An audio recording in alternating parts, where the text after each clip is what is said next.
Bonsoir à tous, j'espère que vous allez bien. Moi, je vais très bien par la grâce de Dieu. Aujourd'hui, nous allons faire avec moi mon petit skincare et nous allons papoter un peu. Donc, le sujet que je choisis, c'est ce que j'aurais aimé savoir avant de venir vivre en Russie. Donc, des petits trucs que j'aurais aimé être bien renseigné là-dessus avant de mettre les pieds en Russie.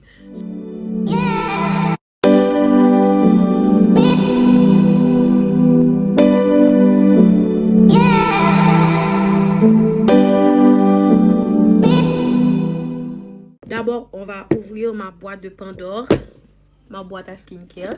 On va voir ce qu'il y a dedans. Bon, je vais pas faire le skincare. Je vais pas faire un skincare complet. Je vais tout simplement faire quelque chose parce que ça fait très longtemps que j'ai pas pris soin de ma peau et comme vous pouvez constater, l'hiver est déjà là et j'ai la peau super sèche. Donc, je mets mon bandeau pour éviter les, tu vois, mes baby hairs de coller au masque. Donc, je vais choisir le masque avec vous. Ensuite, nous allons commencer à papoter. So, ça c'est identique, pas la peine. Oh, j'en ai que 3. Mes masques sont finis donc. On va choisir ensemble.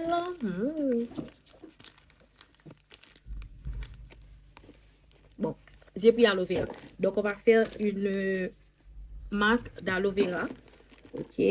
Ensuite, je vais prendre mon bouja. Franchement, j'arrive pas à prononcer. Tous les jours, on me le dit. Tous les jours, je le lis. Tous les jours, j'oublie aussi. So, let's get it.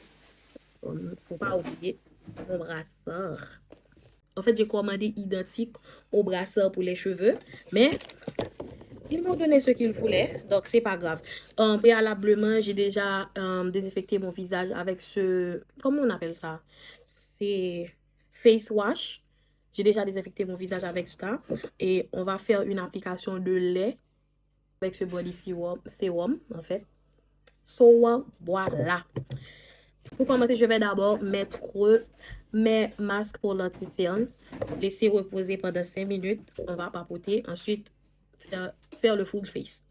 So, comme je l'ai dit préalablement, le sujet, c'est ce que j'aurais aimé savoir bien avant de mettre les pieds en Russie.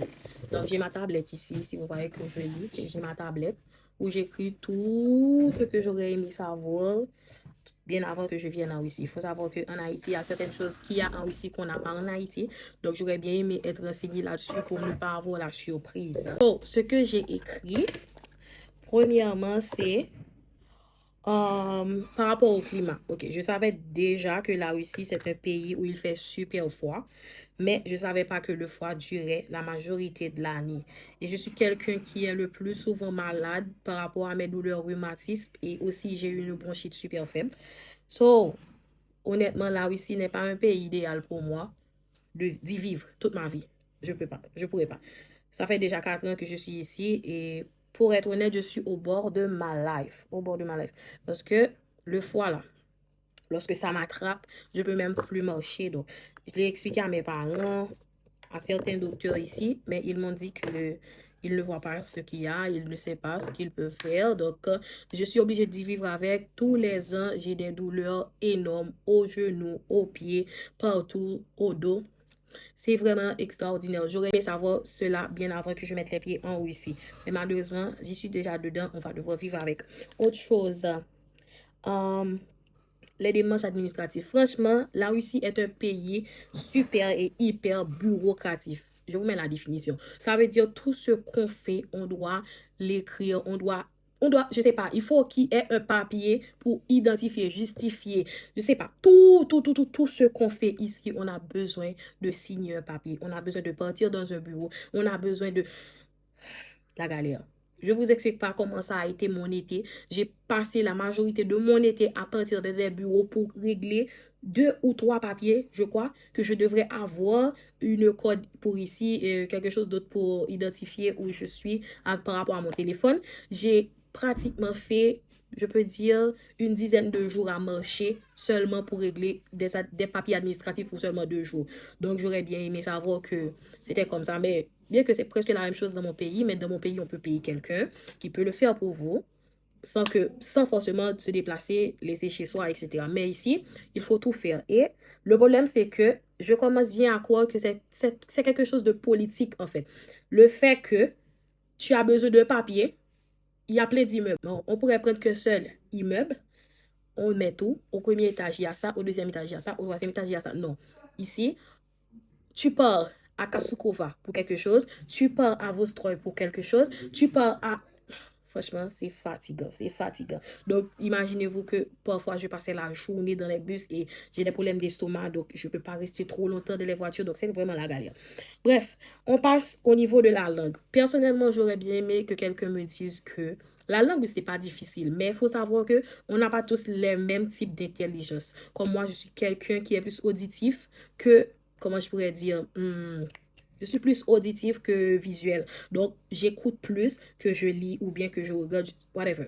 Donc, je mémorise plus par rapport à l'écoute. Donc, c'est en écoutant, en pratiquant que moi, j'apprends. Donc, je savais ça bien avant que je venais en Russie, que c'était le fait que je partais dans les rues, que je devrais partir dans les rues, en fait, et parler à d'autres personnes, faire des amis, j'allais bien m'y mettre dès le début, mais malheureusement, je suis quelqu'un qui est un peu timide quand il s'agit d'aborder les gens, même si je suis ouverte. Certaines personnes disent que je suis ouverte, mais moi, je réalise que personnellement, je suis quelqu'un d'un peu timide. So, aborder les gens comme ça, et j'ai peur comment je pourrais dire, qu'on m'envoie balader, parce que déjà, ma couleur de peau ne joue pas en ma faveur, ici en Russie. Donc, je ne veux pas partir près des gens pour qu'ils pensent quelque chose d'autre ou de peur de les effrayer. Donc, je sais pas, peut-être que ma couleur, ça porte malheur, peut-être, je sais pas, mais c'est pas ce que je dis. Bref. Coût de la vie en Russie. Bon, je pense que ça, c'est déjà fini. On peut tout de suite enlever. OK. So, on va appliquer le masque à l'aloe vera. Je vais avoir des difficultés à parler. Donc, j'espère que vous allez prendre soin pour bien m'écouter. Parce que j'aurai bien des difficultés à parler. C'est tellement satisfaisant. Rien que le faire de faire ça. En fait, ça, j'ai plein de nostalgie lorsque je fais les masques de skincare parce que avant j'en faisais avec ma mère en Haïti. On n'avait pas ce genre de matériel, on faisait avec ce qu'on a, on faisait avec des trucs naturels comme de l'avocat, de l'aloe vera au naturel, pas les masques comme ça. Donc, elle me manque un peu. Donc à chaque fois j'en fais, je pense à ma mère. Donc, c'est ça pour la petite histoire émouvante. C'est froid aussi. Eh. Attends. On applique. Ensuite, on enlève. Désolé, ça prend un peu de temps. Donc, c'est ça. Bien. Donc, ce sera un peu difficile de parler. Mais j'espère que vous allez m'écouter. Vous allez prendre le soin pour bien m'écouter. Ok.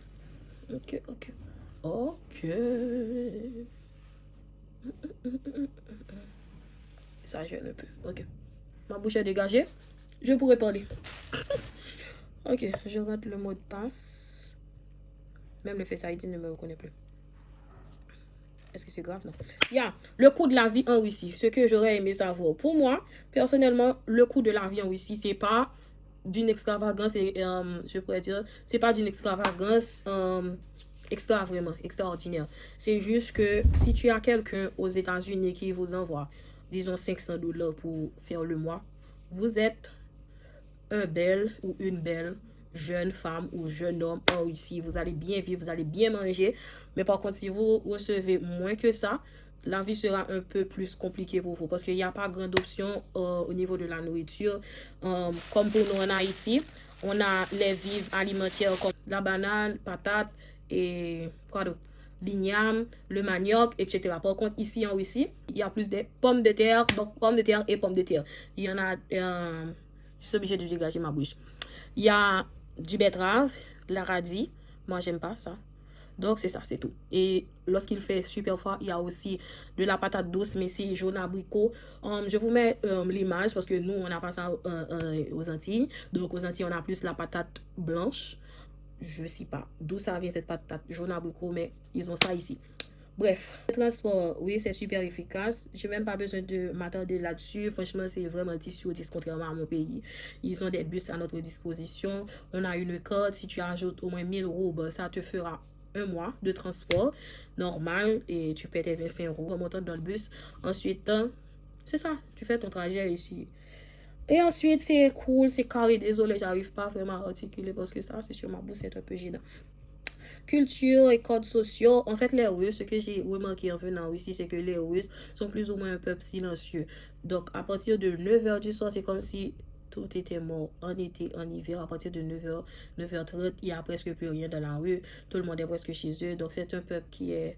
Bon, ça va varier entre certaines villes. Parce qu'à Moscou, je pense que c'est pas comme ça, comme pour nous à Belgorod. Parce que moi, je vis dans une petite province. Donc, ici, à partir de 9h, 9h30, tu pars dans la rue, tu vas quasiment presque te trouver un peu seul parce qu'il n'y a pas vraiment de gens, soit les gens dans les nightclubs, soit, je sais pas, dans les fêtes, mais dans la rue, comme je pourrais dire, il y a de l'ambiance, etc. En été, en hiver, c'est presque la même chose. Bon, en hiver, c'est encore pire parce que dès qu'il est 7 heures, il n'y a plus de soleil, il fait complètement noir, c'est comme s'il était minuit. Donc, qu'est-ce que je peux dire? Être noir ou étranger en Russie. Personnellement, pour moi, je peux dire que c'est 50-50. 50 par rapport à la curiosité, 50 par rapport à l'idiotie. Je m'explique. Pour moi, la Russie, je pense qu'il y a certaines Russes qui sont un peu curieux de voir qui ont une couleur de peau différente de la leur. Parce que ici, c'est pas un pays que je pourrais dire qui a été ouvert à tous depuis une bonne vingtaine d'années. Donc, c'est tout simplement, il y a quelques noirs. Il y a 20 ans de cela, je pense que la Russie avait seulement quelques noirs dans certaines villes, pas même dans les petites provinces. Donc, 4 ans que je vis plus précisément en Russie, dans ma province, 4 ans, au moins une fois par année, je trouve quelqu'un qui est très étonné de voir ma couleur de peau, de voir que, je sais pas, que quelqu'un comme moi respire en fait. Ok, dernier point, c'est ce que je vais regretter si je quitte la Russie aujourd'hui. Honnêtement, c'est deux choses. C'est le coût de la vie par rapport à si j'ai un bon boulot. Et l'autre chose, c'est par rapport à la sécurité. Ici, franchement, c'est le top du top. Je viens d'Haïti, donc je sais ce que c'est l'insécurité. J'en fais face, j'y vivais, tout. Donc, je peux dire que, par à ce que me disent mes autres amis, ceux qui vivent en République dominicaine, au Canada, aux États-Unis, la Russie, c'est un bon pays. C'est un pays très avantageux pour qu'on puisse vivre sans aucun problème par rapport à la sécurité. Parce que moi, j'ai aucun problème de marcher dans la rue avec mon téléphone, mes écouteurs à l'oreille à 11h du soir seul. Oui, comme on dit, dans toute règle, il y a une exception. C'est vrai qu'il y aura toujours des gens qui se font agresser dans les rues, mais par rapport aux autres pays, je pense que le taux d'agression en Russie, c'est moins. Parce que à plusieurs reprises, je suis dans les rues toute seule, vers les 10h, les 9h du soir, ou même plus tard. J'ai aucun problème. Je mange zainement, personne ne te calcule. D'ailleurs, à cette heure, il n'y a même plus personne dans les rues pour même te calculer. Donc, c'est pas quelque chose, je peux dire que qui a grande chance d'arriver, genre de se faire agresser ou de perdre son téléphone dans les rues. Donc, il y a toujours une exception, comme je l'ai dit, à toutes les règles. Ça peut arriver qu'il y a quelqu'un qui se fait agresser dans les rues de la Russie. Mais pour moi, je trouve que par rapport aux autres pays que je peux dire que j'ai des gens proches qui en fréquentent, la Russie, c'est le top, non? Et pour le coût de la vie, disons, je prends l'exemple tout le temps, si je vivais...